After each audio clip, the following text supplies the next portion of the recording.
1836 and 37, it was strictly a fur trade fort to trade with the Indians, which were primarily Cheyenne and Arapaho. I'm Earl Harris. I'm from Fort Lupton, original charter member of the Historical Society, and I started the blacksmithing here along in the construction of the fort when they started needing hinges and wrought iron stuff made here at the fort. The Historical Society started it, and I believe it was about 1982. John Martin, at one time he was the mayor.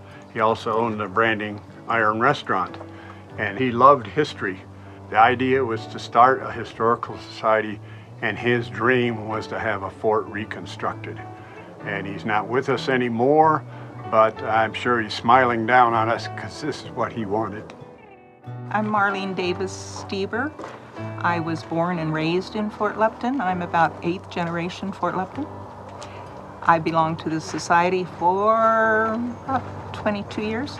From around town, from around the state, we have just all these great volunteers and supporters and donors.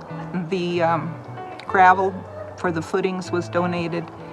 Some of the cement was donated, and it just has progressed and progressed and progressed. We have paid for very few things in this whole fort, and it's all volunteer hours. As you go around and look at all the logs it took in here, they were all had bark on them, and they were all hand skinned with a draw knife. So there's hours and hours.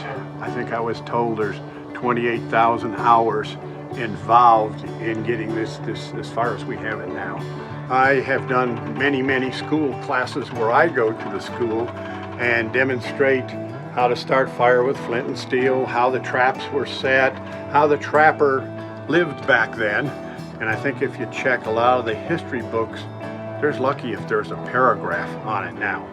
And so if we can bring this back to the children and tell them about it, that's one thing. But if they can step back into time and actually be part of it, I think it's something they're going to remember the rest of their life.